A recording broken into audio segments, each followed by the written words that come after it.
라이브 모파 시청자 여러분 안녕하십니까? 아나운서 강영아입니다.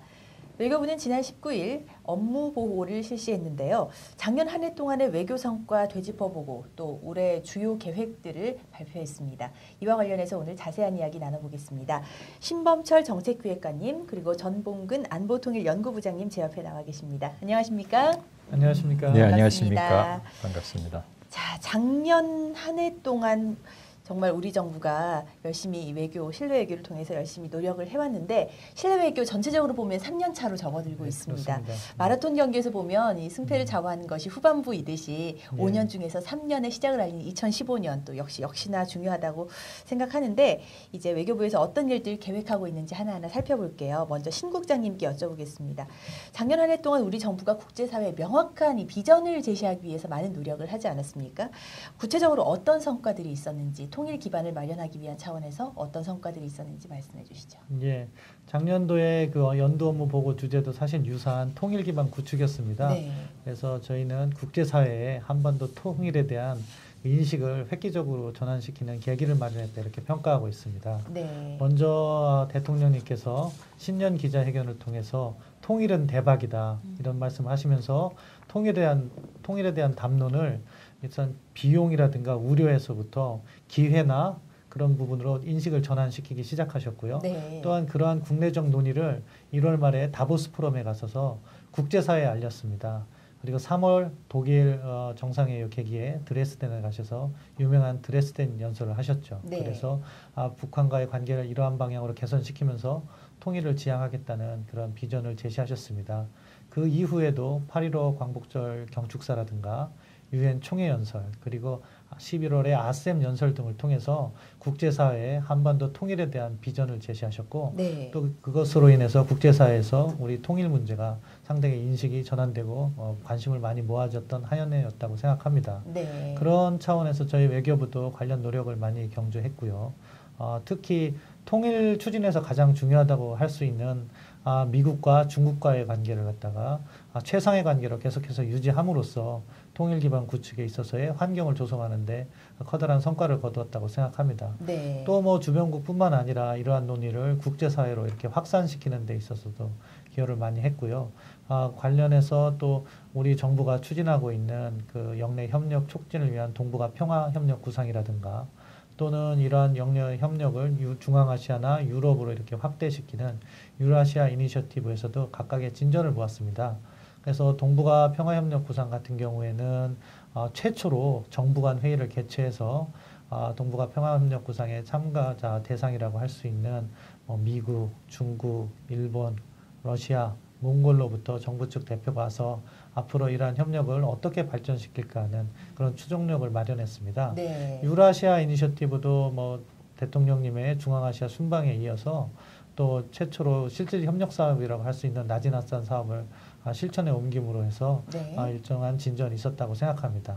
그리고 또한 우리가 이제 국제사회의 중견국으로서 다양한 네트워크를 확보하고 있는데 그러한 네트워크를 통해서 우리의 통일 정책을 잘 알리고 국제사회로부터 많은 지지를 받아오지 않았나 그렇게 생각합니다. 네, 통일은 대박이다라는 말로 시작된 대통령의 작년 한 해 굉장히 바쁘게 움직이셨잖아요. 그렇습니다. 그런 만큼 국제사회에서 우리 한반도 통일에 대한 인식이 많이 바뀌지 않았나 예. 이런 생각이 들어요.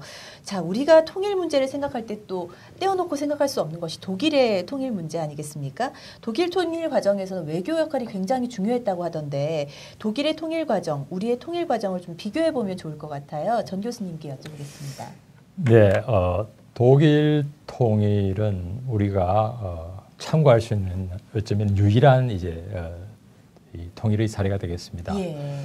그래서 그런데 그 독일 통일을 볼 때 가장 중요한 게 뭐냐라고 하면 누구나 다 통일 준비라는 데 대해서 뭐 이견을 달지 않습니다. 네. 아마 그런 차원에서 지금 우리가 하고 있는 평화 통일 기반 구축 또는 통일 기반은 너무나 당연한 국정과제의 핵심 주제라고 하겠습니다. 네. 특히 이제 독일의 경우는 아주 철저한 준비, 내부적인 준비, 그리고 동독과의 관계의 지속적인 일정 관계 유지, 그리고 또 독일 자신이 그 통일의 순간이 왔을 때 굉장히 과감한 행동이 있었거든요. 네. 근데 그게 못지않게 중요했던 것은 그러한 준비와 과감한 행동에도 불구하고 만약에 주변 환경에서 이것을 계속 방해하려고 했다면 어쩌면 독일 통일은 이루어지지 않았을지도 모릅니다. 네. 즉 다시 말해서 그 당시에 주변 국가들, 특히 강한 독일로 인해서 피해를 보았던 프랑스라든지 영국은 반대를 했거든요.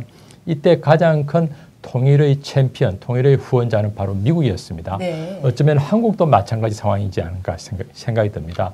아마 한국의 현재와 같은 그 분단의 상황이 오래되다 보니 그 분단에 굉장히 익숙한 환경이 없지 않아 있습니다. 주변 국가들도 어쩌면 오히려 분단이 낫겠다라고 생각하는 국가도 있을지 모르겠습니다. 아마 이럴 때 우리가 통일에 대한 철저한 준비를 하면서 그리고 네. 우리 통일의 챔피언이 될 수 있는 미국과의 관계를 아주 잘 유지하는 것은 어쩌면 우리 통일 외교의 굉장히 중요한 핵심이라고 하겠습니다. 그뿐만 아니고 주변 국가들도 역시 통일을 반대하면 안 되겠죠. 네. 그리고 그 통일이 얼마나 우리에게 좋을 뿐만 아니고 주변 국가에게 좋은지 그리고 세계에 좋은지를 끊임없이 알려나간다면 그리고 이러한 통일 외교를 우리가 잘 한다면 그리고 이러한 통일 외교는 바로 독일의 사례에서 우리가 보았습니다만 아마 어쩌면 통일 기회가 왔을 때 우리가 통일을 달성할 수 있지 않을까 그런 생각을 합니다. 네, 안팎으로 정말 탄탄한 준비를 장기적인 안목으로 해 나가야겠군요. 자, 그러면 2015년 우리 외교가 당면한 국내외 환경들을 좀 살펴볼게요. 윤병세 장관님께서 지난해 12월 영국 채텀하우스 연설을 통해서 우리 외교가 직면한 도전을 한반도, 동북아, 세계적 차원에서 다가오는 삼중 파고에 비유를 하셨어요. 구체적으로 지금 어떤 상황이라고 볼 수 있나요, 전 교수님?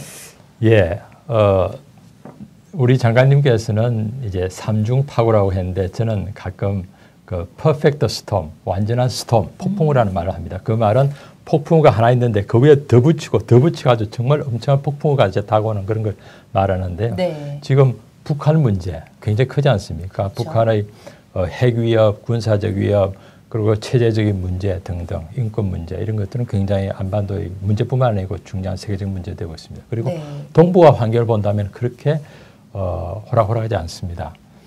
특히 동북아 내에서의 많은 그 영토 이용의 문제 그리고 동북아 국가 간의 특히 한일 간 또는 일중 간의 네. 과거사 문제, 특히 한일 간의 이제 위안부 문제도 있죠.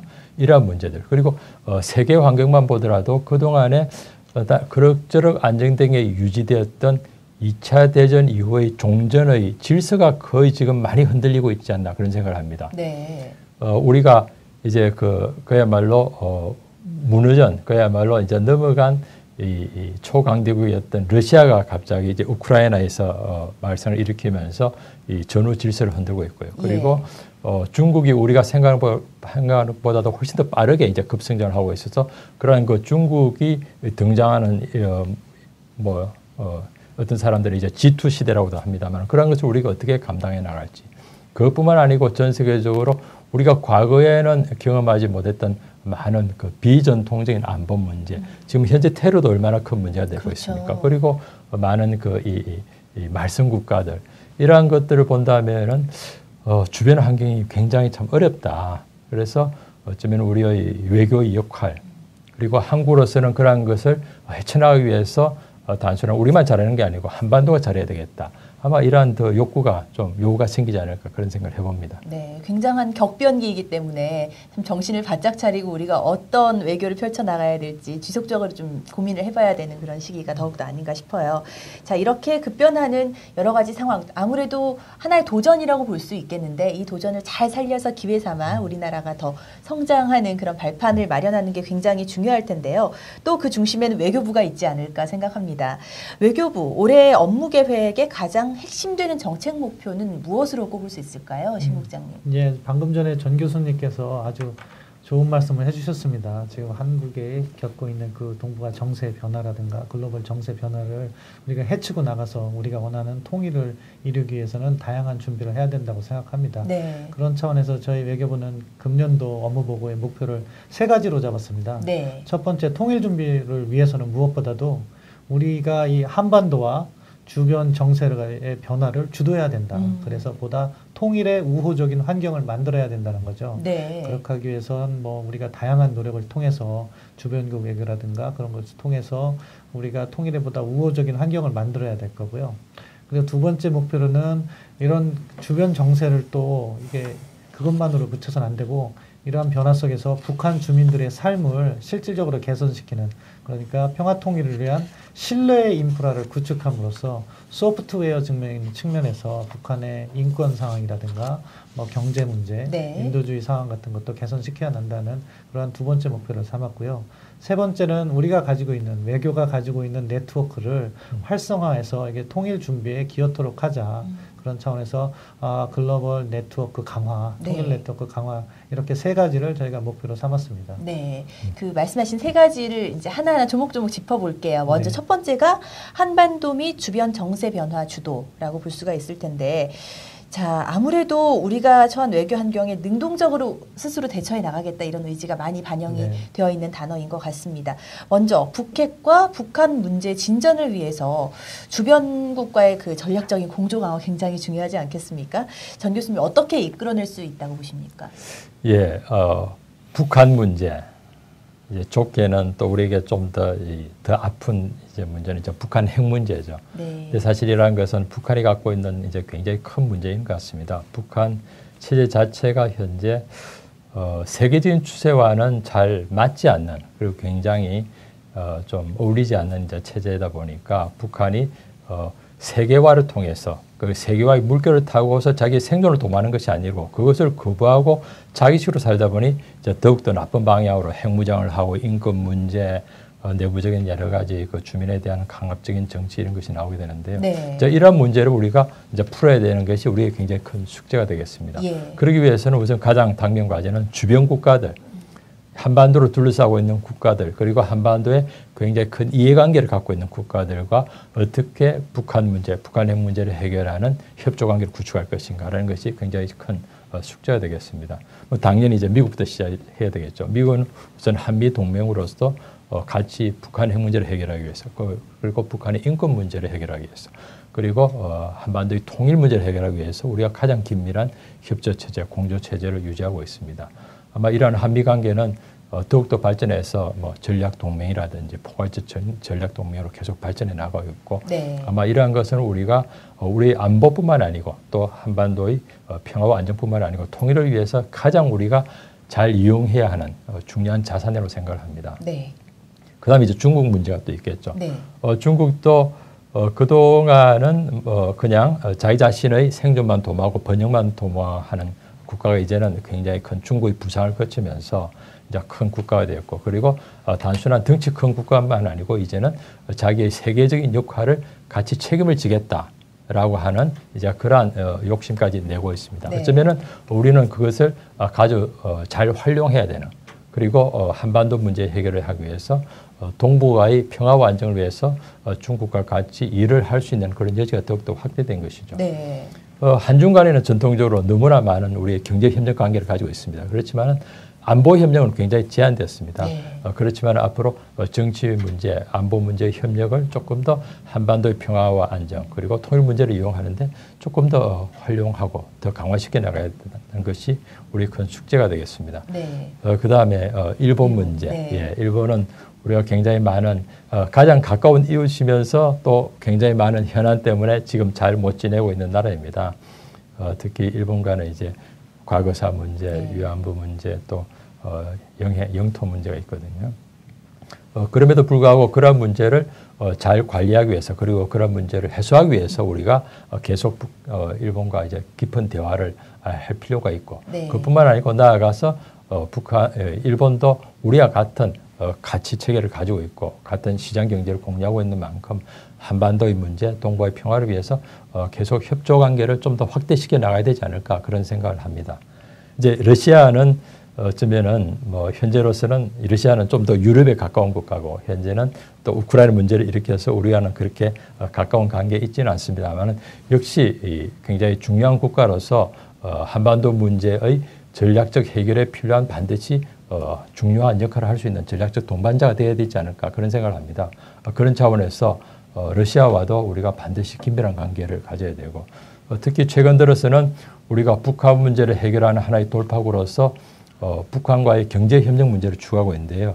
그중에서 중요한 하나의 연결고리가 러시아입니다. 네. 러시아와 남북한의 협조 체제가 이미 우리 기획관님께서 말씀했듯이 조그만 프로젝트가 가동되고 있거든요. 네. 그러한 것을 아마 더욱더 확대할 수 있는 굉장히 여지가 많고 거기에서는 러시아의 역할이 굉장히 중요합니다. 그렇기 때문에 우리의 북한 문제를 해결하고 관리하는 데 있어서 러시아와의 협력 관계도 계속해서 중시하고 또 발전시켜 나가야 됐다는 것이 저희 생각입니다. 네, 어느 한 나라도 소홀히 할 수 없고 굉장히 우리가 하나하나 좀 전략적으로 다가가야 하는 부분이 많은 것 같은데요.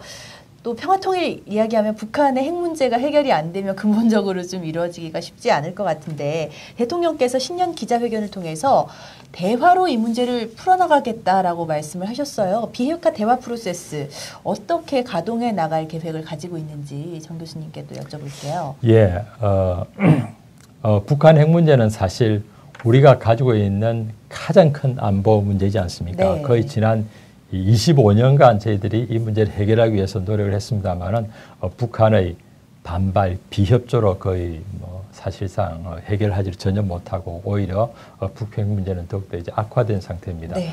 그렇지만 그것을 우리가 결코 방치할 수는 없고 반드시 우리가 갖고 있는 최고의 안보 과제, 안보 위협으로서 반드시 해결해야 되겠는데요. 그러한 것을 우리가 현재 정부는 해결하기 위해서 이제 다양한 방법을 강구를 하고 있습니다. 네. 그리고 그것을 우리가 사실 기존의 방법은 해결했는데 좀 다 실패를 했거든요. 그래서 좀 더 창의적인 방법이 뭐냐라는 것에 대해서 아마 대통령께서도 요구를 하시고 우리 장관님께서도 요구를 하셔가지고 좀 더 창의적인 북한 문제 해결 방법을 찾자라는 네. 걸 가지고 그러한 구상을 가지고 현재 주변 국가들과 아주 긴밀한 대화를 하고 있는 것을 알고 있습니다. 그것을 아마 그 이름을 붙이기를 소위 코리안 포뮬라, 한국식 한반도 방식이라는 이제 이름을 가지고 있는 것 같습니다만은 그 내용은 그렇게 잘 알려져 있지는 않습니다. 그렇지만 아마 북한에 대해서 대화와 그리고 압력을 통해서 북한 문제를 해결하고 북한이 현재 우리가 무엇을 강압적으로 일방적으로 한다고 해서 북한이 해결하는 것도 아니고 또 순순히 대화와 포용을 한다고 해도 북한이 그렇게 우리의 기대에 부응하지 않았거든요. 그래서 아마 이러한 그 대화의 수단과 그리고 유인책의 수단과 그리고 압박의 수단을 잘 이용을 해서 북한이 자기들이 갖고 있는 전략적 계산법을 바꿔야 되겠다. 아직까지는 이렇게 주변의 압박에 대응하는 것보다는 자기들이 핵무기를 갖는 게 더 괜찮다는 생각을 한 것 같아요. 네. 그렇지만 그러한 것의 비용이 너무 크다. 그래서 북한이 결국에는 이대로 가다가는 이러한 체제에서는 자기의 체제 오히려 해가 된다.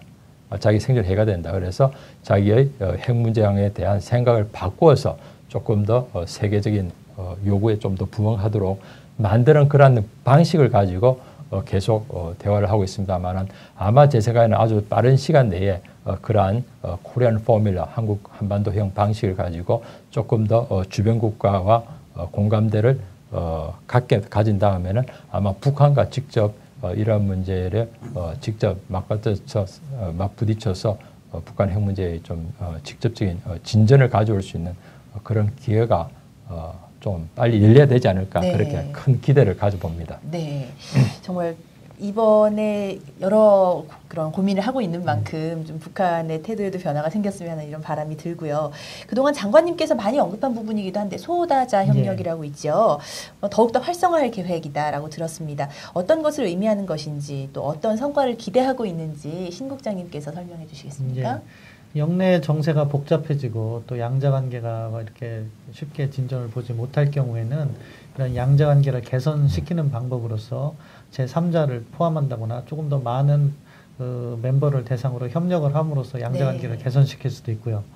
어떤 경우에는 사실 어떤 특정한 사업을 하기 위해서는 양자 이상의 참여자가 필요한 경우도 있습니다. 네. 예를 들어서 우리의 철도를 유럽까지 연결시킨다고 할 때는 우리나라와 북한, 러시아, 또 우리나라와 북한 또는 중국과 이렇게 협력을 할 수밖에 없어서 구조적으로 소다자가 될 수밖에 없는 그런 형식도 있습니다. 네. 이러한 그 다양한 소다자의 유용성을 저희가 활용하기 위해서 소다자 협력에 착안을 하고 있고요.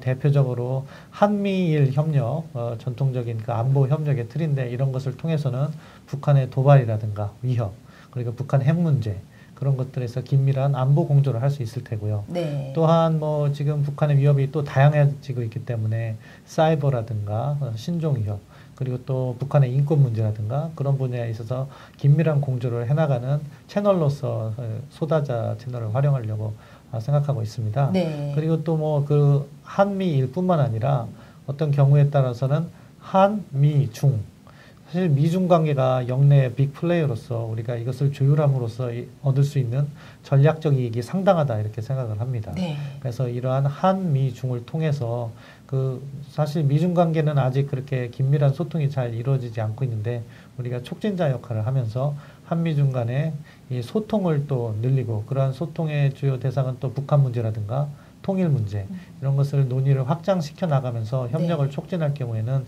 통일 준비에 상당한 기여를 할 수 있다 이렇게 생각을 합니다. 네.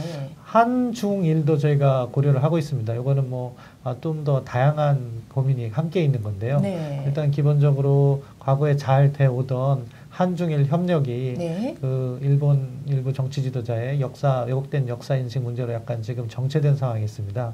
그런 것을 갖다가 이렇게 조금 더 개선시켜 보려는 그런 모멘텀을 얻는 측면도 있고 또 한중일 간의 협력을 촉진시킴으로써 영내 평화나 그런 번영 그런 기틀을 마련하는 측면에서 저희가 추진을 하고 있고 네. 이러한 부분은 작년 11월에 박근혜 대통령께서 직접 제안을 하셨고 외교장관 회의를 통해서 또 정상회담으로도 이렇게 발전시킬 수 있겠다 이런 말씀하셔서 금년도에 여기에 좀 중점을 둬서 추진하려고 하고 있습니다. 네. 그 밖에도 전통적으로 뭐 이렇게 남북로 사업이라든가 남북중 사업은 계속해서 저희가 추진을 하고 있습니다. 네, 다양한 소다자 협력에 대해서 설명을 해주셨는데 한미일 관계는 공조 외교란 단어를 쓰고 한미중은 전략 외교, 한중일 협력 외교 이렇게 표현을 하더라고요. 전 교수님 각각 어떤 의미가 있나요? 예, 저도 그렇게까지 세분화해서 쓰지는 않습니다만은 장관님께서 말씀을 하시는 것을 들으니 예. 아 그렇구나라는 이제 생각이 당연히 들었습니다. 네. 이제 우리 신 국장님께서도 말씀을 한 것과 같지만 같은 맥락인데요. 네.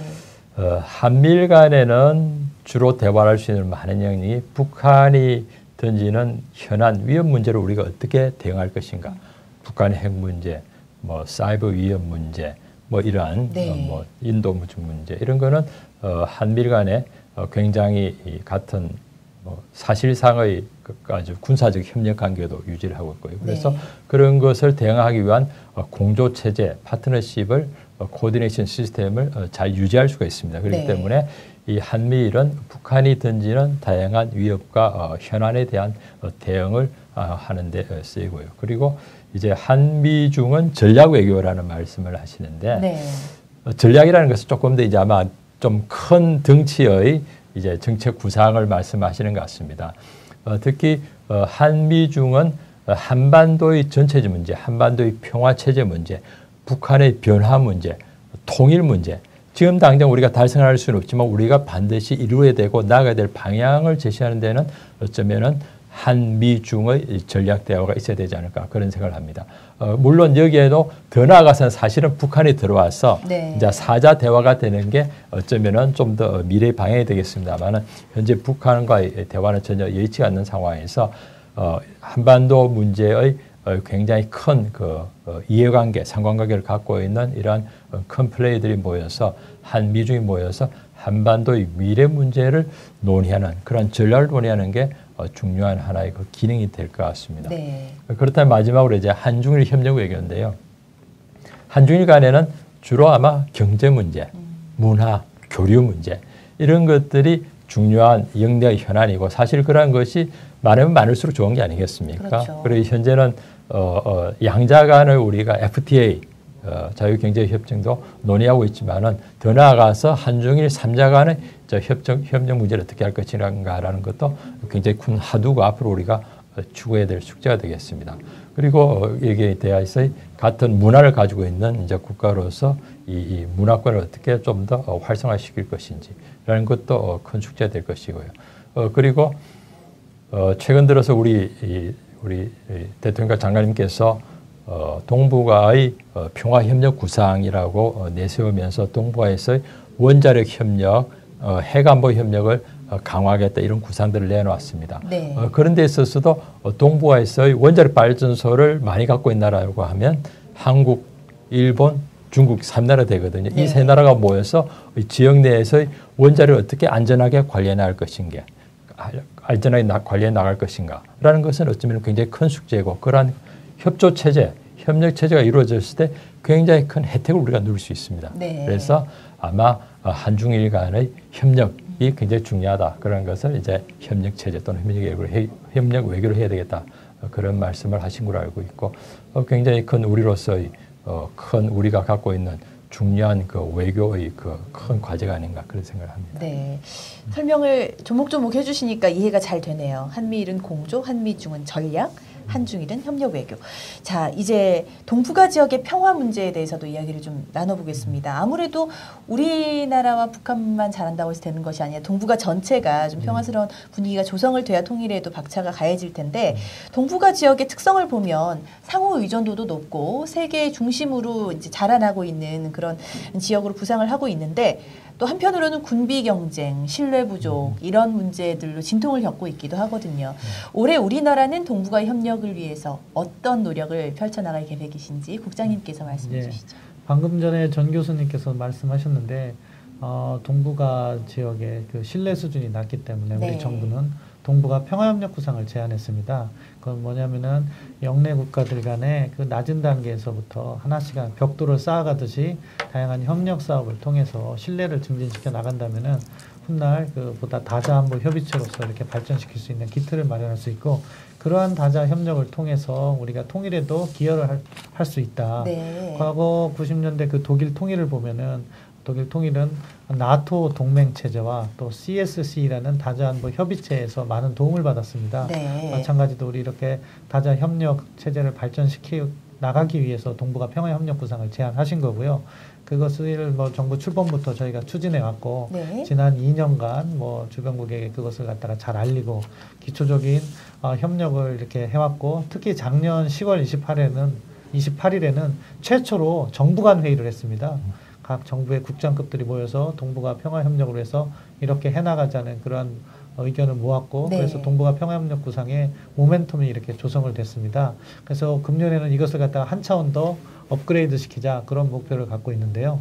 한 3가지 측면에서 저희가 추진을 하고 있습니다. 네. 첫 번째는 이렇게 정부 간 회의를 보다 이제 고위급으로 해서 보다 정치적인 관심도 받고, 그래서 힘을 받아서 조금 더 기능별 협력을 추진해 나가자 하는 네. 측면에서 정부 간 회의를 조금 더 고위급으로 격상시키려고 하고 있고요.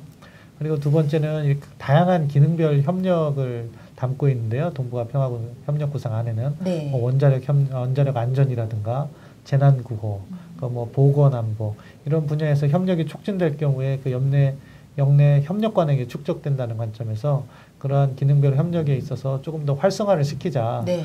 그런 부분을 노력하고 있는데, 특히 원자력 안전 협의체는 앞서 전봉근 교수님께서 말씀하신 것처럼 동북아 지역의 많은 원자력을 고려할 때 우리가 상당히 시급하고 필요한 협력이라고 생각합니다. 네. 그래서 작년 8월 15일 8.15 경축사에서 대통령께서도 동북아 원자력 안전 협의체를 갖다 만들어 나가자 이렇게 말씀도 하셨고요. 네. 그래서 저희가 그 고위 원자력 안전 규제자 회의라는 게 있는데요. TRM이라고 하고, 네. 거기를 갖다가 이제 한중일이 중심이 되는데 미국과 러시아를 이렇게 포함시켜서 그것을 갖다가 발전시켜 나가고 있습니다. 네. 그런 것을 조금 더 의미 있게 추진해 나가고, 또한 국제기구로부터 관련된 지원을 받을 수 있는 것을 더 받아내려고 하고 있습니다. 네. 그 밖에도 뭐 재난구호 관련해서는 이번 3월에 일본에서 재난총회를 합니다. 그런데 부분에 있어서 우리가 일본 측을 잘 설득해서 동북아 국가들 간의 그 재난 문제가 있어서 어떻게 협력을 더 강화해 나갈 것인지 그런 논의도 좀 촉진시켜 보려고 하고요. 또 보건안보, 요즘에 에볼라 문제 때문에 많은 관심을 모으고 있지 않습니까? 네. 그 부분에 있어서 저희가 그런 관련 총회를 9월에 저희 한국에서 개최를 합니다. 네. 그때 계기에도 또 동북아 국가 간의 그런 협력을 촉진시켜 나가려는 그런 협력을 하고요. 네. 그리고 마지막 3번째는 이렇게 정부 간의 고위급 회의, 그리고 기능별 협력의 촉진 못지않게 국제사회로부터 폭넓은 지지를 받는 것도 상당히 중요한 문제입니다.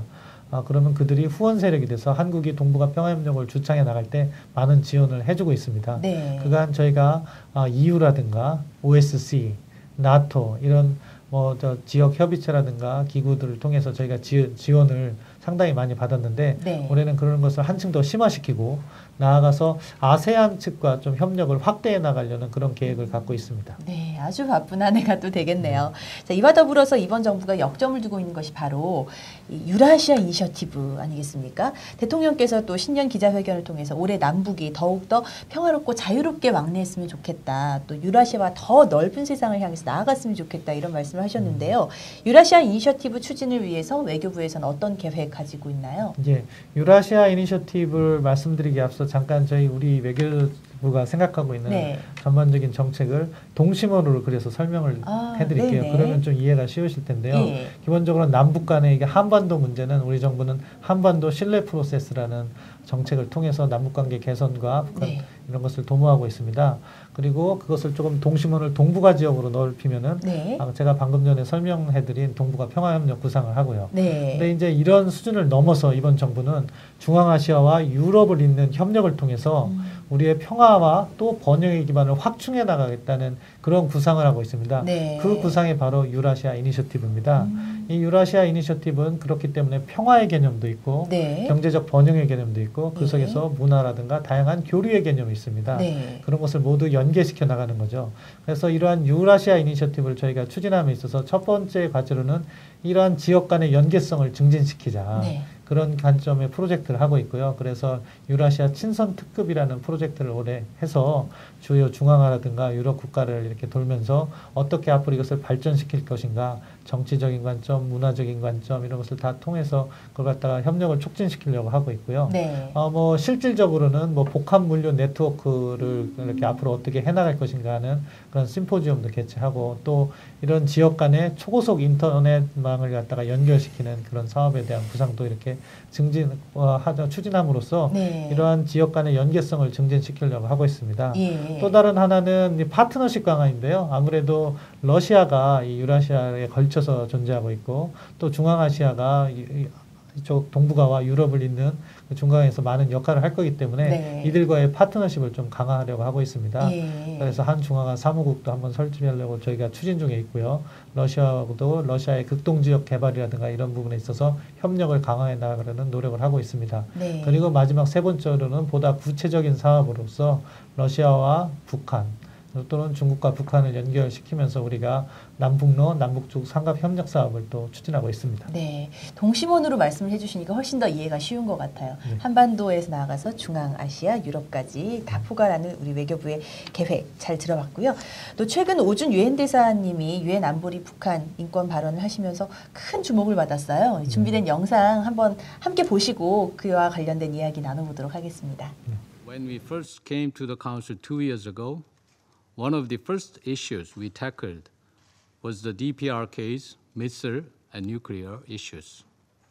Our term on the Council started and is ending with the North Korean issue. This must be just a coincidence.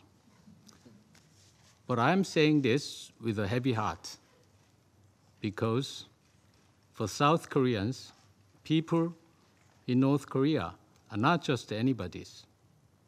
Millions of South Koreans still have our family members and relatives living in the North.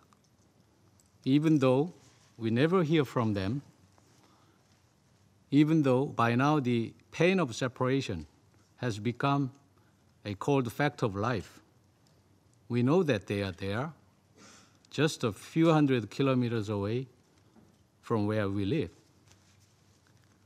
We cannot read what is described in the COI report without it breaking our hearts.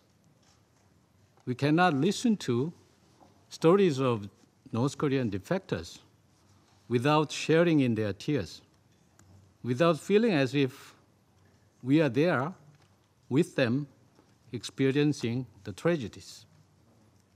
We only hope that one day in the future, when we look back on what we did today, we will be able to say that we did the right thing for the people of North Korea, for the lives of every man and woman, boy and girl who has the same human rights as the rest of us. Thank you. 네, 오준 유엔 대사님의 영상 함께 보셨는데 정말 진심으로 또 우리 한 민족이기 때문에 더 할 수 있는 그런 말씀을 네. 해주신 것이 아닌가 싶어요. 이 연설을 듣고 회의에 참석한 사람들은 물론이고 또 수많은 대한민국 국민들이 뭐 UCC나 다른 인터넷 매체들을 통해서 보고 많은 감동을 받고 북한의 인권 문제에 대해서 더욱더 관심을 많이 갖는 계기가 됐는데 올해 외교부는 유엔 무대에서 어떤 활동 펼쳐나갈 계획이십니까? 네, 저는 이 오준 대사님의 영상을 보면서 느낀 건데요. 이 한반도의 상황을 있는 그대로 잘만 전달해도 국제사회로부터 엄청난 지지를 받을 수 있다. 네. 그런 역할을 참 오준 대사님께서 잘하셨다고 생각하고요. 어떻게 보면 외교관은 요리사 같다는 생각을 합니다. 왜냐하면 있는 재료를 예. 잘 가공해서 맛있는 요리를 만든 것처럼 우리가 처한 이러한 상황을 갖다가 잘 전달하고 해서 우리에게 보다 유리한 전략적 환경이라든가 통일 준비에 기여하는 역할을 바로 외교관들이 하는 거다. 네. 그렇게 생각을 합니다. 유엔으로 다시 돌아가서 말씀드리면은 네. 금년이 아주 유엔으로서는 의미 있는 해입니다. 왜냐하면 유엔 창설 70주년이 되는 해이거든요. 예. 그렇기 때문에 올해 유엔에서 많은 행사가 열립니다. 유엔 총회와 유엔 안보리는 매년 열리는 행사지만 네. 올해는 그것에 더해서 포스트 2015 체제라고 해서 개발 협력이라든가 앞으로 유엔이 나아갈 바에 대해서 큰 회의가 열리고요. 네. 또 그래서 그 회의에 우리 대통령님께서 참석을 하셔서 또 각국의 정상들과 함께 유엔 외교를 전개해 나가실 계획에도 있고요. 네. 또 다른 한편으로는 유엔의 고위 인사들이 한국을 방한하는 그런 기회가 올해는 또 그런 70주년이기 때문에 더 많은 것 같습니다. 네. 그러한 고위 인사들로부터 한반도 상황에 대한 지지도 받고 우리의 정책을 잘 홍보하는 그런 계획을 가지고 있고요. 네. 또 다른 한편으로는 이제 금년도가 지금 북한이 계속해서 도발을 해오고 있고 북한 인권에 대해서 국제사회 인식이 높아진 그런 시기이기 때문에 만일 북한이 추가 도발을 한다면은 즉각적인 대응 체계가 이루어질 수 있도록 저희가 긴밀한 협력을 해나가야 될 거고요. 네. 또 북한 인권 상황 개선을 위해서 유엔 차원의 노력이 계속해서 진행될 수 있도록 협력을 해나가려고 이렇게 계획을 하고 있습니다. 네. 자, 지금까지 이 외교부의 첫 번째 이런 계획에 대해서 쭉 알아봤고요. 두 번째, 평화통일 신뢰 인프라 구축에 대한 이야기를 지금부터 나누겠습니다. 자, 분단으로 인해서 파생된 다양한 문제들 해결하는 여러 가지 방법이 있겠지만 국제기구와의 협력도 굉장히 중요하지 않겠습니까? 또 대북 인도적 지원을 위해서는 WHO나 유니세프 등과 같은 이런 기구와 국제 공조체제를 구축할 계획이다라는 이야기를 들었어요. 전 교수님 어떤 내용인지 설명해 주시죠. 예, 한반도의 분단이 북한 주민에게 엄청난 고통을 가져오지 않습니까? 그래서 같은 한민족으로서 그리고 앞으로의 먼 통일을 지향할 때 북한 사람들의 그 고통을 좀 완화할 필요가 있다. 네. 특히 북한에 있는 많은 취약계층들, 노인, 그리고 임산부, 아이들 이런 사람들에 대해서는 우리가 조금 더 적극적인 지원 활동을 벌릴 필요가 있다는 것에 대해서는 아마 어디서나 다 공감을 네. 할 거라고 생각을 합니다. 그런데 그 방법과 관련해서 그다음 우리는 북한에 대해서 직접적으로 지원하는 방법, 직접 지원하는 방법도 많이 활용을 해왔습니다만은 최근에는 그런 것이 많이 꺼려졌습니다. 아주 소규모로만 진행되고 있고요. 그리고 또 북한에 대한 지원을 할 수 있는 또 다른 하나의 좋은 통로가 아마 국제기구가 아닌가 그런 생각을 합니다. 예. 그것도 정부 국제기구도 있고 또 비정부 국제기구도 있겠죠. 그러한 그 국제기구 중에서는 아마 보건을 담당하는 기구, 그리고 식량 문제를 담당하는 기구, 그 외에 기타 인도 지원 문제, 어린이 담당하는 거 이런 다양한 이제 기구들이 있을 텐데요. 그러한 기구들을 정부 기구든 비정부 기구든 우리가 우리의 용도에 맞게 좀 잘 활용을 하자라는 것이 현재 정부의 북한에 대한 그 인도적 지원의 한 수단으로 이제 생각을 하고 있습니다. 네. 특히 이러한 그 국제 기구를 이용할 때의 저는 좀 장점이 있다고 생각을 합니다. 사실 남북 간의 양자적인 대북 지원을 하는 것이 제가 볼 때는 가장 좋다고는 합니다만 그러한 것은 굉장히 큰 그 정치적 환경에 따라서 너무나 급격하게 많이 되다가 안 네. 되다가 끊어졌다가 굉장히 이렇게 그렇거든요. 네. 그래서 또 어떨 때는 우리가 직접 주는 경우에는 또 투명성의 보장이 잘 안 되기도 합니다. 북한 사람들이 한국 사람에게 받는 것도 좀 창피해서 그런지 그런 것을 잘 보여주지 않으려고 하는 그 사례도 적지 않은 것 같아요. 그래서 이럴 때는 아마 잘 이스태블리시된 잘 만들어진 그리고 이러한 국제 구호 활동에 대한 경험이 굉장히 많은 국제 기구를 활용한다 하면은 네. 제가 볼 때 몇 가지 좀 좋은 장점이 있다. 하나는 사업의 지속성이 네. 굉장히 잘 보장될 것 같고요. 그리고 이 사업의 효과성도 아마 어쩌면은 굉장히 좀 더 성과가 있을 것 같고. 네. 그리고 또 우리가 북한에 지원할 때마다 항상 적지 않은 논란이 되는 부분이 투명성 부분입니다. 그래서 아마 그동안에 보면은 국제기구가 북한에 들어가서 다양한 구호 활동을 하거나 이 통계 조사를 하거나 이런 거는 북한이 잘 받아들여요. 네. 그래서 그런 걸 보면은 이러한 사업을 할 때 투명성과 지속성을 위해서 국제기구를 좀 더 많이 활용하는 것도 좋겠다라는 생각을 합니다. 네. 지금 정부는 특히 하나의 역점 사업으로서 모자 복원 사업을 추진하려고 합니다. 네. 특히 임산부나 어린아이들은 뭐 취약계층 중에서도 가장 취약한 상태이고 또 특히 북한의 경우에 가장 보호를 받지 못한 상태로 알려져 있습니다. 그래서 그런 사람들에 대해서 특히 미래 세대를 위해서 우리가 좀 더 많은 지원 사업을 해야 되겠는데 그러한 것을 국제기구가 좀 더 체계적으로 좀 더 규모 있게 하려는 게 정부의 방침이고 아마 그런 것은 좋은 성과를 거두지 않을까 그렇게 큰 기대를 하고 있습니다. 네.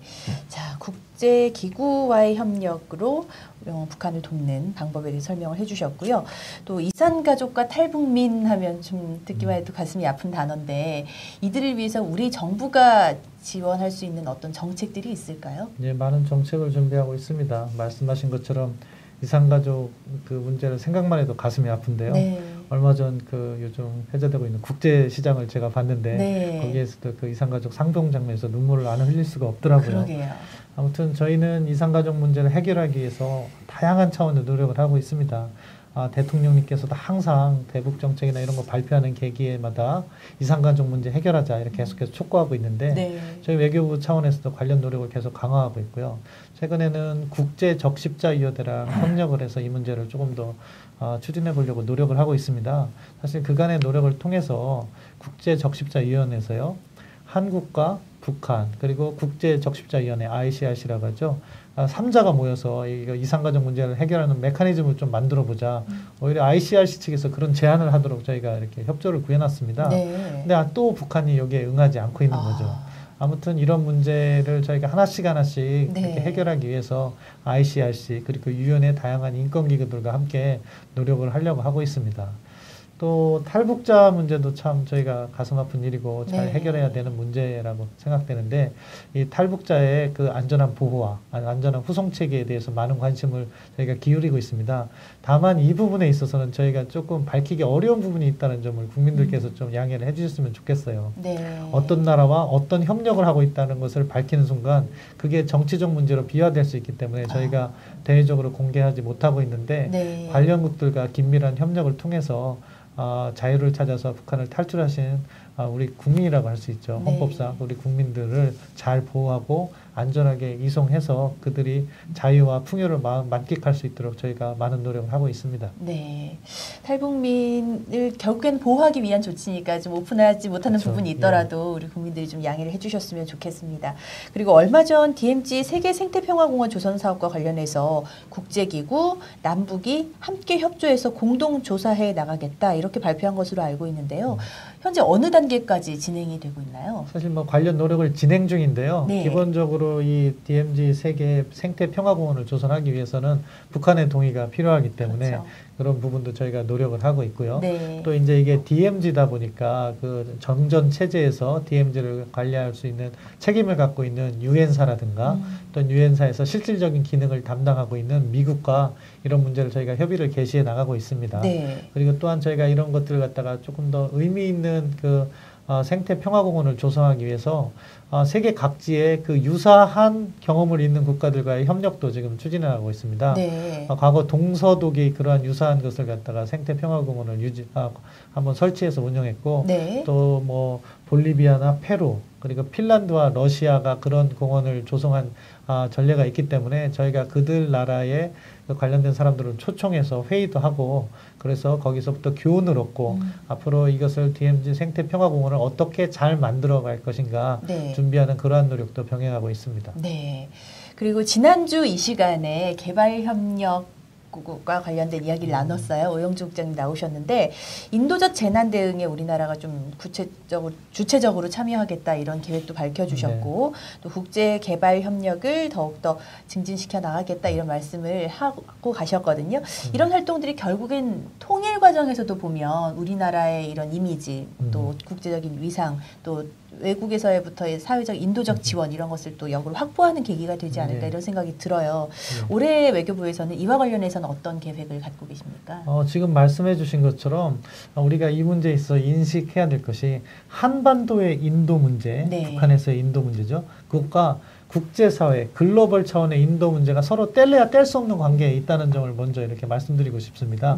우리가 북한 문제, 통일을 준비하는 데 있어서 에볼라 문제라든가 필리핀의 재난구호라든가 그것이 무슨 상관이 있겠느냐 이렇게 말씀하시는 분도 계실지 모르겠는데 서로 떨어질 수 없는 문제고 사실 북한에 우리가 국제사회에 그런 관련 기여를 많이 했을 때 혹시라도 북한에 유사한 상황이 발생한다던가 아니면 그런 것과 전체적으로 한국의 그 대외 정책에 대해서 지지를 받는데 상당히 도움이 될 거라고 생각합니다. 그래서 그런 차원에서도 저희가 인도주의 외교를 강화해 나가고 있는데요. 일단 재난이라든가 구호 관련해서는 저희가 그런 활동을 더 적극적으로 하고 관련된 비용도 작년에 4,300만 불을 저희가 기여를 했는데 점점 더 증가시켜 나갈 그런 계획에 있습니다. 또 다른 한편으로는 최근에 아프리카에서 문제됐던 에볼라 구호를 위해서 저희가 긴급 파견대도 보내놓고 있는데 그런 활동을 지속해 나갈 것이고요. 그런 차원에서 기여를 조금 더 확대해 나가려고 이렇게 생각을 하고 있습니다. 그리고 말씀하신 개발 부분에 있어서는 사실 우리나라는 아주 유일한 국가라고 할 수 있죠. 개도국에서 선진국까지 이렇게 온. 그래서 우리의 개발 경험을 전수받으려는 많은 나라들이 있습니다. 새마을 운동 사례든가 이런 것에 대한 국제사회 요구가 큽니다. 그런 부분에서 우리가 잘 협조해 나가면서 국제사회와 보다 긴밀히 연계되고 그리고 통일의 지지에 대한 그런 것도 받아내고 또 나중에 북한 개발 과정에서도 또 이렇게 활용할 수 있는 그런 다차원적인 접근을 하고 있다고 말씀드릴 수 있겠습니다. 그리고 사실 통일을 생각했을 때 경제적인 측면 때문에 좀 꺼리는 국민들도 없지는 않은 것 같습니다. 독일도 통일 후에 이런 부분 때문에 시행착오를 겪었다고 알고 있는데 우리가 좀 미리 북한의 경제 개방을 유도해서 경제 개발의 기반을 조성하면 이런 쇼크들이 좀 줄지는 않을까 이런 생각도 들거든요. 교수님의 의견 궁금합니다. 독일의 동서독의 경제 격차보다도 그리고 동서독의 경제 운용의 격차보다도 남북 간의 규모, 개발 수준, 경제 운용의 격차가 훨씬 더 큽니다.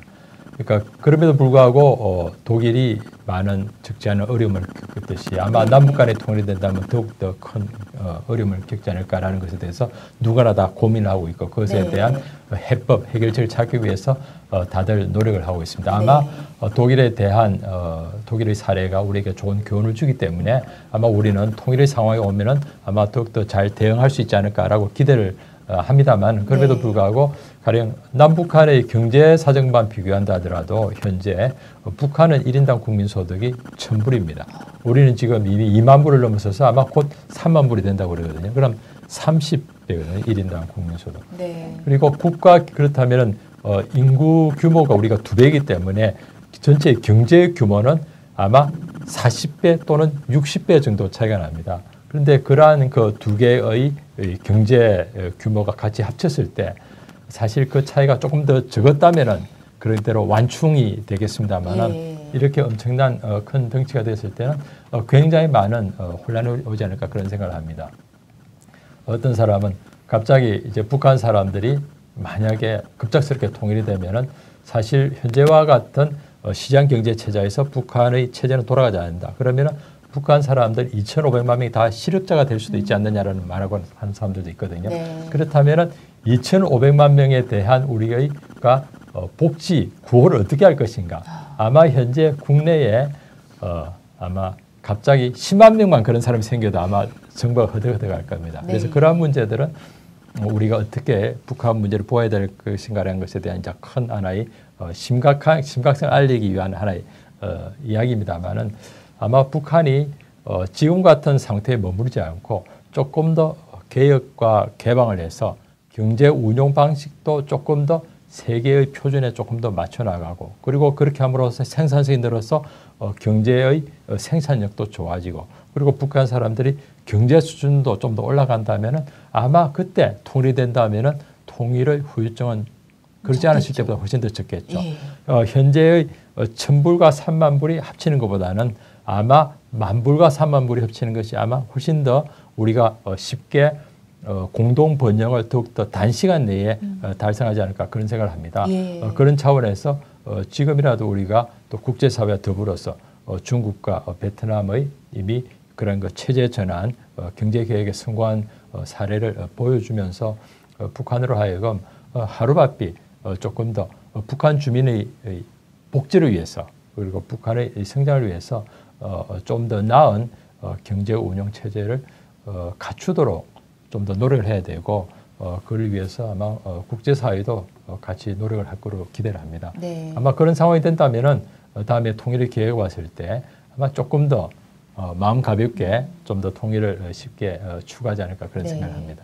그러면 말씀하셨다시피 통일 대비해서 경제협력 인프라를 좀 더 구축하고 경제 역량을 강화하기 위해서 우리가 앞으로 추진해 나갈 어떤 계획이 마련이 되어 있나요? 물론 북한과의 이런 상호작용을 통해서 현실화가 되겠지만 우리 정부의 계획은 어떤지?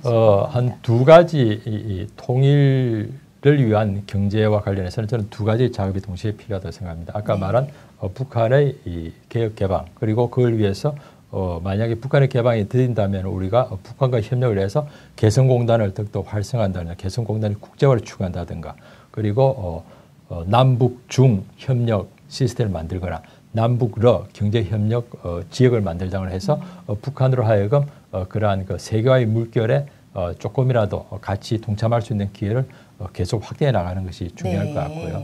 그리고 또 하나는 우리 스스로 더욱더 경제 역량을 키워야지 아마 통일의 순간이 왔을 때 그러한 것을 좀 더 쉽게 감당할 수 있지 않을까 그런 생각을 합니다.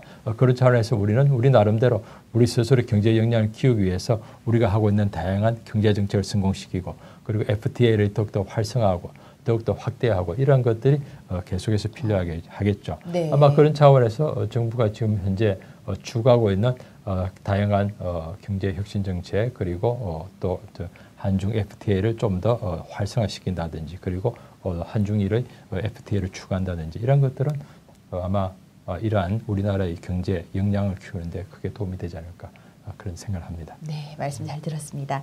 자, 이번에는 세 번째 목표로 넘어가 보겠습니다. 바로 글로벌 통일 네트워크 강화인데요. 통일지지 네트워크를 보다 조직화하고 확산시키기 위해서 지난해 한반도 클럽, 평화 클럽 출범한 것을 더 활성화시킬 계획이다라고 들었어요. 올해 어떤 계획이 있는지 구체적인 설명을 국장님께서 해주시죠. 예, 먼저 한반도 클럽과 평화 클럽에 대한 설명이 잠깐 필요할 네. 것 같습니다. 이 한반도 클럽은 이제 한국에 상주하면서 대사관들이 북한 지역까지 겸임하는 그 대사들 간의 대사들과의 모임입니다. 아, 네. 21개 나라가 있고요. 네. 또 평화클럽은 한반도에도 공간이 있고 북한 지역에도 공간이 있는 그러한 주한 대사들과의 그 모임인데 역시 네. 21개가 있습니다. 예. 재미난 것은 한반도 클럽과 평화 클럽을 합하면 42개지만 예. 또 이름을 보시면 한반도 평화입니다. 그러네요. 저희가 그런 생각으로 해서 장관님께서 직접 이름을 명명했는데 예. 그 목적은 그 이름에서 나타나는 것처럼 북한에 대한 정보를 공유하고 한반도의 평화와 안정을 지켜나가는 노력을 함께 하자 네. 그런 취지에서 하고 있고요. 이들 한반도 클럽이나 평화 클럽들을 통해서 우리의 통일 정책도 전달하고 그래서 그것을 지지를 확보하는 그런 노력을 저희가 하고 있습니다. 네, 그렇군요. 자, 그리고 우리나라가 의장국인 믹타 외교장관 회의를 주최하는 등 중견국과의 협력도 더욱더 강화하겠다는 계획이 있더라고요. 전 교수님께서 부연 설명해 주십니다. 믹타는 우리나라의 외교 수준을 보여주는 굉장히 중요한 하나의 사례이고 성과물이라고 생각합니다. 네. 이 믹타라는 것은 거기 당연히 코리아가 있고요. 네. 인도네시아, 호주, 터키 등등의 이제 5개국, 인도네시아 등 이제 5개국이 있습니다만은 네. 멕시코 이 나라들은 다들 지역에서 어느 정도 리더십의 지위를 갖고 있고 경제 규모가 중강국 정도 되고 그리고 세계 평화와 번영 그리고 국제 참여를 상당히 활성화하는 나라입니다. 그래서 네. 그런 나라들이 모여서 소위 중견국들이 모여서 세계 평화와 번영을 위해서 어떠한 기여를 할 것인가라고 하는 굉장히 좋은 취지를 갖고 만든 보입니다. 그런데 네. 더욱더 자랑스러운 것은 우리가 한국이 주도를 해서 만들었다는 것이죠. 이러한 것은 우리나라가 계속 이러한 단체를 활용하고 또 유사한 단체를 만들거나 해서 한국의 국제적 지위를 더욱더 높이고 세계의 평화 번영에 참가함으로써 그러한 것들이 결국에 한반도의 평화 번영에 도움을 되게 하는 굉장히 중요한 외교적 수단이 될 것이고 이러한 예. 것은 우리가 좀 더 활성화시켜 나가야 되겠다 그런 생각을 합니다. 네. 그리고 박근혜 대통령께서 작년에 통일은 대박이다라는 말씀을 하셨지만 한반도 통일이 가져다 줄 혜택을 국제 시민들이 널리 알고 있다면 좀 더 많이 좀 지원을 받을 수 있지 않을까 이런 생각이 드는데 이렇게 공감대를 확산시키기 위해서 어떤 메시지를 국제사회에 던지면 좋을지 교수님께 여쭤보고 싶네요. 예, 사실 우리는 통일을 너무나 바라지만은 네. 주변 국가들은 통일을 바라는 국가, 바라는 사람들도 있고 통일이 되면 어떻게 될까 굉장히 좀 궁금해하거나 걱정하는 나라나 사람들도 없지 않아 있을 거라고 봅니다. 네. 그랬을 때 우리 그 사람들에게 통일이 얼마나 좋을 것인가. 당연히 통일이 되면은 북한 문제, 그만한 인권 문제, 군사적 도발 문제, 핵 문제가 다 없어지겠죠. 예. 그런 것들만 해도 굉장히 그렇고 그리고 북한 때문에 동북아가 하나의 이 장애물이 되어서 여기에 물류나 인적 물적 교류가 차단되는 게 얼마나 크겠습니까? 예. 그래서 그러한 것들이 아마 이 북한이 이렇게 그야말로 다른 나라와 같다면은 엄청난 여기 인적 물적 교류가 일어나겠죠. 이러한 것도 우리가 잘 설명할 수 있을 거라고 봅니다. 그리고 우리 스스로도 만약에 북한 문제가 해결된다면은 우리가 현재 북한 문제를 해결하기 위해서 투입하는 그 많은 외교 역량, 경제 역량을 우리가 아마 세계의 평화, 지역의 평화 번영을 위해서 아마 투입을 할 수 있을 겁니다. 예. 아마 이러한 것들도 어쩌면은 우리가 주변 국가들에게 팔 수 있는 좋은 세일즈 포인트가 될 거고요. 네. 무엇보다도 우리는 한반도의 통일이 되면 한국은 평화를 지향하고 비핵 국가고 우리는 가교 국가고 그리고 투명한 개방적인 국가가 될 것이다. 이러한 것들을 우리가 충분히 잘 설명할 수 있고 이러한 것은 국제적 공감대를 크게 확대해 나갈 것으로 그렇게 생각을 합니다. 네. 그리고 또 우리의 든든한 우군이라고 할 수 있는 700만 해외 동포들이 있지 예. 않습니까? 이런 분들이 통일 준비 과정에서 각 나라에서 또 목소리를 크게 내주시면 많은 도움이 되리라 생각이 되는데요. 이분들의 역할에 어떤 기대를 갖고 계신가요? 예, 말씀하신 것처럼 이 재해동포 문제는 우리의 어떠한 인식을 갖고 있느냐에 따라서 정말 큰 차이가 난다고 생각합니다. 네. 뭐 그냥 외국에 있는 사람이다, 남이다 생각하면은 그들은 정말 남인 거죠. 하지만 말씀하신 것처럼 우리의 커다란 외교적 자산이 될 수도 있습니다. 네. 이번 정부는 그러한 커다란 자산이라는 인식 하에서 재해동포 간의 네트워크도 좀 촉진시키고 네. 그리고 그분들에게 대해서 우리의 관련된 정보도 잘 알려드리고 그래서 우리의 통일 정책을 갖다가 확산시키는데 기여할 수 있도록 이렇게 협력해 나가려고 하고 있습니다. 네. 사실 외국에 나가 보면은 해외에 살고 계셔도 한국 걱정 많이 하시고요. 네. 그리고 애국심은 오히려 한국에 사는 사람보다 더 많은 경우도 많이 보고 있는데 예. 아무튼 그분들과 다양한 협력, 뭐 정부는 정부, 또 저희가 정부 말고도 재해동포 재단이라는 것도 있고 네. 또 민주평통도 있습니다. 그런 다차원적인 협력을 통해서 우리의 통일 정책을 알리고 그분들과 함께 국제사회의 통일 지지를 확산시켜 나가려는 노력을 하고 있습니다. 네. 아무래도 모든 일의 중심은 사람이겠죠. 네. 사람이 재산이다라는 이런 말도 있는데 네트워크 구축을 통해서 통일 그 기반을 확고히 하는 것이 얼마나 중요한가 이런 생각이 들고요. 올해 많은 일들이 예정이 되어 있을 텐데 올해 주요 일정을 설명을 좀 해주시죠. 예, 뭐 네. 외교 행사가 연례적으로 이어지는 것도 있고요. 또 금년도에 특별한 행사들이 좀 있습니다. 네. 일단 뭐 1월 지금 당장 저기 스위스 다보스에서 다보스 경제 포럼이 있는데 네. 거기 우리 윤병세 외교장관께서 참석을 하셔서 네. 경제 외교뿐만 아니라 통일에 대한 통일 준비 외교도 지금 전파하고 계십니다. 그리고 2월이 되면은 2월 초에 민헨 안보대화라는 게 있습니다. 네. 독일 민헨에서 개최되는 건데 거기에 우리 윤병세 장관이 또 참석을 하시고 미국의 캐리 국무장관이 거기 참석할 예정인데 그럼 네. 자연스럽게 만나는 계기가 될 텐데 거기서 또 올해 한미 간의 협력의 커다란 방향을 아마 논의할 것으로 생각합니다. 네. 또 뭐 5월과 9월에는 각각 러시아와 중국에서 2차 대전이나 항일 승전 기념일이 있습니다. 모두 70년을 맞기 때문에 상당히 의미 있는 행사로 진행될 예정인데 예. 뭐 저희가 어느 수준을 참석할지는 아직 정하지 않았지만 어느 정도 수준에서 참석을 해서 그런 쪽과 또 협력을 해 나가는 문제도 있고요. 네. 또 특히 6월 달에는 6월 22일로 알고 있는데 한일 국교 정상화 50주년을 또 맞이합니다. 네. 근데 지금 한일 관계가 약간 일본의 일부 정치인들의 역사 인식 문제로 해서 예. 정체되어 있는 상황인데 그런 것을 계기로 해서 한일 관계를 또 진일보시키는 그런 계획도 저희가 생각하고 있습니다. 네. 또 우리 대통령님의 그 특정한 연설 계기에 우리 국민이나 국제사회에 통일 메시지를 전할 수도 있는데요. 네. 3.1절이라든가 또는 8.15 광복절 축사, 저희가 광복도 70주년이기 때문에 네. 그때 의미 있게 국제적인 메시지도 담을 수 있다고 생각하고요. 네. 가을이 되면은 또 연례적으로 개최되는 다자 외교가 또 있습니다. 일단 9월 달이 되면은 유엔 외교를 하셔야 될 거고요. 앞서 말씀드린 것처럼 올해가 유엔 70주년이기 때문에 네. 상당히 의미 있는 행사들이 거기서 진행됩니다. 그리고 이제 10월, 11월로 넘어가면은 뭐 EAS, 아세안 플러스 3, ARF, 또 그밖에 APEC, G20 연이어서 다자 정상회담이 본격적으로 개최되는 그런 시기를 맞을 겁니다. 네. 아무튼 저희 외교부는 그러한 전반적인 일정을 다 염두에 두고 어떤 계기에 어떠한 메시지를 전해서 국제사회에 우리의 통일 정책을 잘 홍보하고 또 지지를 얻어낼 것인가를 잘 준비하고 있습니다. 네. 정말 이렇게 쭉 일정을 들어보니까 1년 365일 외교관들은 쉴 틈이 없으시겠다 이런 생각이 들어요. 아주 굵직굵직한 행사가 한 번도 빠지지 않고 연이어서 이어지네요. 자, 지금까지 외교부의 2015년 주요 업무 계획에 대해서 쭉 이야기를 나눠봤는데 마무리 말씀으로 한 분씩 추가적으로 좀 당부하시고 싶은 말씀 혹은 뭐 강조하고 싶은 말씀 있으시면 시청자께 해주시면 좋을 것 같아요. 방금 국장님께서 말씀하셨으니까 교수님께서 먼저 해주시겠습니까? 예, 네. 그 마지막 그 질문에서 네. 굉장히 많은 우리 외교적 이벤트가 있다고 그러는데 네, 사실 네. 아마 전 세계 외교부 중에서 아마 대한민국 외교부가 가장 바쁘고 전 세계 외교관 중에서 아마 대한민국 외교관이 가장 많은 숙제들을 가지고 있을 것 같습니다. 예. 대한민국은 다른 나라와는 다른 몇 가지 점이 있습니다. 몇 가지 특징이 있습니다. 한국은 전 세계 유일한 분단국입니다. 전 세계에서 가장 자원이 없는 나라입니다. 그리고 전 세계에서 가장 경제의 대외 의존도가 높은 나라입니다. 네. 그리고 이렇게 강대국에 둘러싸인 나라는 이 세상에 잘 없습니다. 그 말은 우리는 끊임없이 통상을 해야지 나라가 잘 살 수 있고 통일을 반드시 해야 되고 그리고 안보를 위해서 엄청난 노력을 해야 되는 굉장히 큰 외교 숙제들을 가지고 있습니다. 네. 근데 이러한 숙제를 하기에 지금 현재 갖고 있는 외교부의 외교 역량만으로는 모자란다. 그래서 우리가 정말로 추가적인 도약을 하기 위해서는 외교부의 역량이 커져야 되겠다. 외교부 역량이 커져야 되겠다.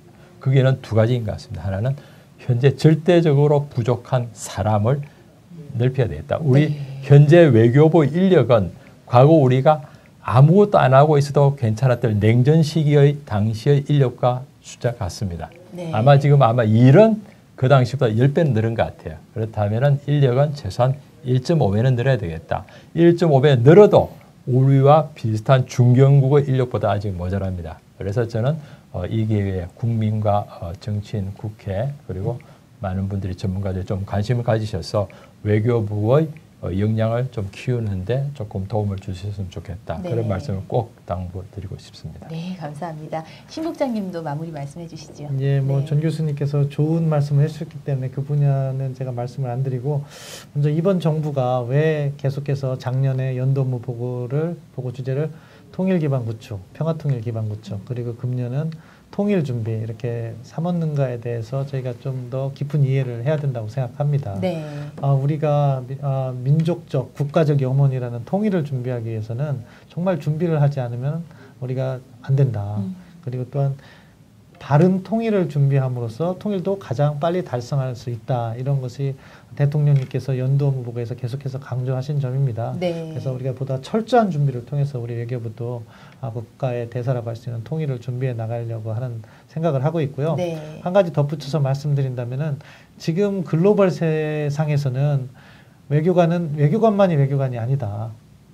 모든 국민이 외교관인 시대가 된 것 같습니다. 네. 그러니까 우리 국민들 모두께서 통일에 대해서 보다 많은 관심을 가져주시고 그런 목소리를 국제사회에 함께 전달한다면 우리가 준비하는 통일, 우리에게 다가올 통일이 조금 더 먼저 오지 않을까 하는 생각을 해봅니다. 네, 감사합니다. 말씀 감사합니다. 지금까지 신범철 외교부 정책기획관님 그리고 전봉근 안보통일연구부장님 모시고 2015년 외교부의 평화통일 신뢰외교 추진 계획에 대한 자세한 이야기 나눠봤습니다. 시간 내주셔서 고맙습니다. 감사합니다. 네, 시대적 고난 속에서 한 아버지가 가장으로서 본인을 희생하면서 열심히 이런 가정을 꾸려 나가기 위해서 노력한 영화죠. 국제시장이 지금 우리나라에서 큰 인기를 얻고 있는데 외교관들의 자세와 각오 또한 국민들의 이런 헌신, 노력으로 똘똘 뭉쳐서 여러분들께 정말 자랑스러운 우리나라의 외교관이라는 칭찬을 들을 수 있도록 열심히 하겠다라는 말씀 다시 드리고 싶습니다.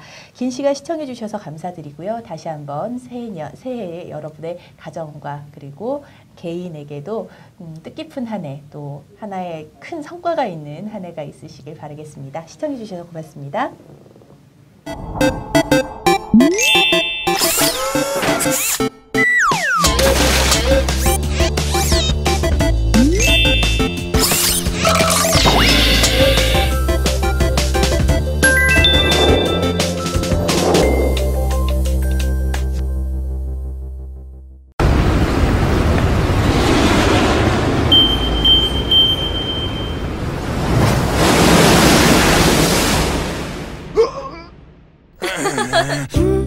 Mm-hmm.